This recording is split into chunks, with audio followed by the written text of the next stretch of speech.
Wala kaming...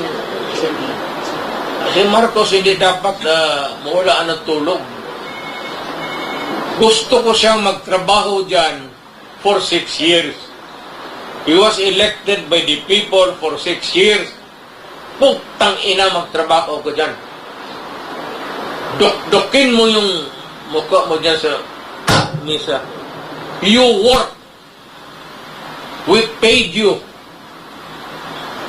We elected you and we are paying you. Magtrabaho ka. Do not worry. Nobody is interested or are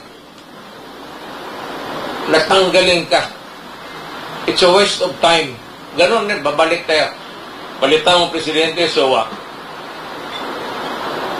bakit? Kung ang anak kong vice president maging